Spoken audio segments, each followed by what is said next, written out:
Assalamualaikum kepada murid-murid Pak Naim.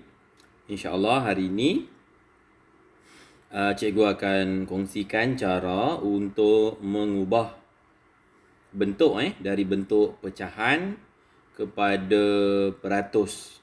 Pecahan kepada peratus. Yang mana untuk kiraan ini kita pakai dua cara. Pertama, direct tukar daripada pecahan per 100 kepada peratus. Yang kedua, pecahan yang tak boleh buat direct, kita kena buat pecahan darab 100%. Okey.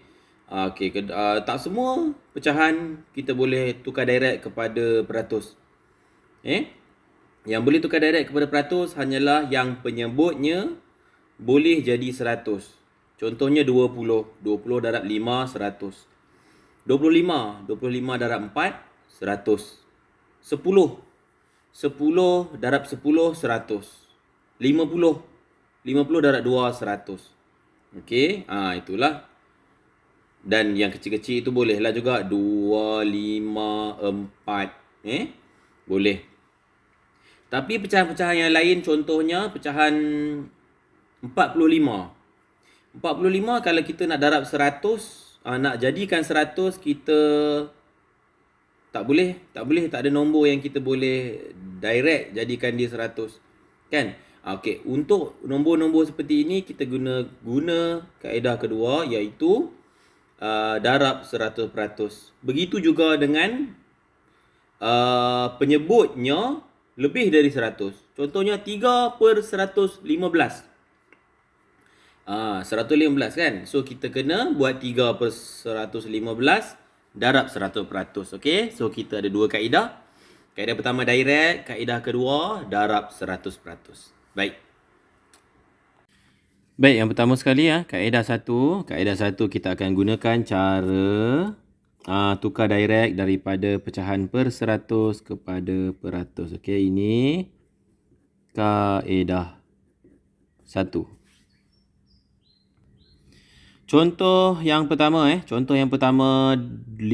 per 20 5 per 20. 20 boleh jadi 100. So senanglah Okey, baik. Kita jadikan dia pecahan per 100. Untuk jadikan pecahan per 100, 20 perlu darab dengan 5. Okey, 20 darab 5, 100 lah kan. Okey, seterusnya oleh sebab 20 darab 5, 5 juga. Yang atas ni pun kena darab 5. 5 darab 5, 25 per 100. Lepas tu kita boleh terus tukar kepada peratus. 25%. Contoh kedua, 4 per 25. Sama juga kita tukar kepada pecahan per 100. 25 nak jadi 100. Kita perlu darab dengan 4.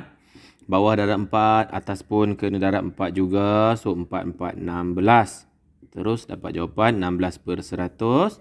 Tukar kepada peratus jadi 16%.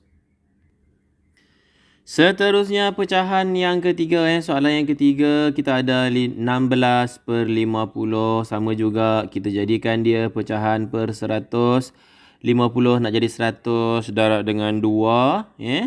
Atas pun kena darab dengan 2 juga. 50 darab 2, 100. 16 darab 2, 32. Seterusnya kita dapatlah 32%. Mudahnya. Dan yang terakhir untuk kaedah 1 ni, kaedah direct kepada nombor peratus ini ialah 9 per 10. Ni senangnya. Okey, jadikan pecahan per 100. 10 nak jadi 100 darab 10. Atas pun ikut. So 10, 10, 100. 9, 10. 90. Dapat 90 per 100. Dia terus jadi 90%. Mudahnya kaedah 1.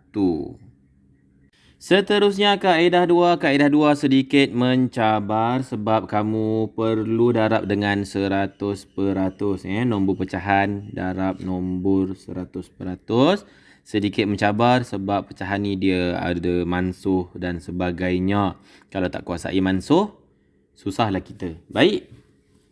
Soal contoh yang pertama untuk kaedah 2 ini ialah kita ada 12 per 30. Okey, 30 tak boleh jadi 100. So kita guna kaedah 2 iaitu darab dengan 100%. Baik. Macam mana nak buat ni? Okey, baik Untuk yang ini yang kita dah belajar sebelum ni, nombor yang di kanan ni kita boleh mansuhkan dengan bawah sifar dia. Lepas tu okey, dah sudahlah. Lepas tu kita terus darab lah 12 darab 10 dapat jawapan bahagi 3. Okey. 12 darab 10 dapat 120. 120 bahagi 3, 4, 3, 12. Habis sifar. Sifar 3, sifar habis. Baik, 4 di sini ialah 40%. 12 per 30 bila tukar kepada beratus dia jadi 40%. Contoh kedua 28 per 200. Untuk buat ini sebenarnya boleh direct, iaitu kita masing-masing bahagi 2, dia akan jadi 14 per 100, 14% terus dapat jawapan.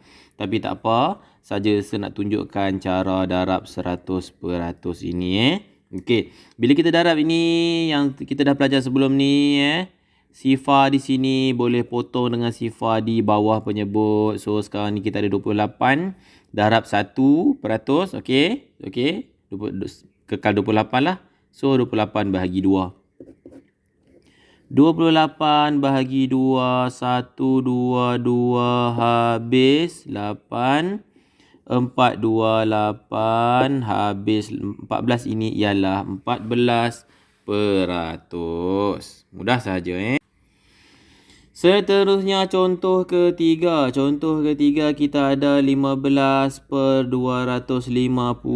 Okey, untuk buat ni sama juga darabkan dengan 100%. Okey, sebelum tu kita potong dulu kita mansuhkan dulu sifar dengan sifar. 25 dengan 10. 10 bahagi 5 dapat 2. 25 bahagi 5 dapat 5. Baik. Sekarang ni 15 darab 2 dapat jawapan bahagi 5. 15 darab 2 30 dapat jawapan 30 bahagi 5. 6, 5, 30. Mudah sahaja. 6 ini 6 apa? 6 ini ialah 6%. Okey, cara kedua ini sedikit mencabar sebab dia perlu buat darab melibatkan nombor pecahan. Tapi sebenarnya tak susah kalau kita buat pelan-pelan. Kita tengok contoh-contoh yang cikgu dah bagi, insya-Allah mudah sahaja. Okey, ini cikgu tunjuk semula Okey, kaedah 1 tadi, 4 contoh yang diberikan. Ini ialah kaedah yang direct. Kita tukar dia punya penyebut jadi 100. Tukar dia kepada pecahan per 100. Dah dapat pecahan per 100. Terus direct tukar kepada peratus. Ini kaedah pertama yang mudah. Yang mana penyebutnya ialah nombor-nombor yang boleh direct jadi 100, 20, 25, 50, 10 kan. Itu direct. Baik. Kaedah kedua pula Ini kaedah kedua. Okey, ada 3 contoh. Yang mana 12 per 30 ni 30 tak boleh direct jadi 100. 200 pun dah lebih dari 100 kan. Boleh direct juga sebenarnya, tapi saja guna kaedah ni. Nak bagi contoh kat kamu lah. Lepas tu ini 250 pun dia lebih daripada 100. So nak tak nak kita guna kaedah. Pecahan ini darabkan dengan 100%. Dapat hasil. Dia jadi peratus lah. 6% kan. Baik. Okey, baik. Baik, tadi itu ialah contoh-contoh yang sudah sediakan untuk kamu. Cara untuk buat dia menggunakan 2 kaedah. Kaedah pertama ialah kaedah tukar direct. Kita tukar kepada pecahan per 100. Lepas tu dah dapat tu, tukar direct lah kepada peratus. Kaedah kedua pula ialah yang tak boleh tukar direct, kita kena darab dengan 100%. Baik. Okey, kamu perlu gunakan kaedah ini untuk jawab di muka surat hari ni. Muka surat hari ni ialah muka surat 44. Kita ada soalan 1, 2, 3, 4 dan 5. Kalau kamu tengok di muka surat 44 itu soalan dia nombor 1, 3 daripada 100. Maksudnya 3 daripada 100 ni maksudnya 3/100 lah. Senang saja kan? Direct lah tu kan? Soalan 2, 7 daripada 20. Maksudnya 7/20. Kalau ada yang tak tahu lagi lah. Soalan 3, 4 daripada 25. Maksudnya 4/25. Okey, baik. InsyaAllah cuba gunakan kaedah yang sudah tunjuk tu untuk jawab soalan muka surat 44 ini. InsyaAllah.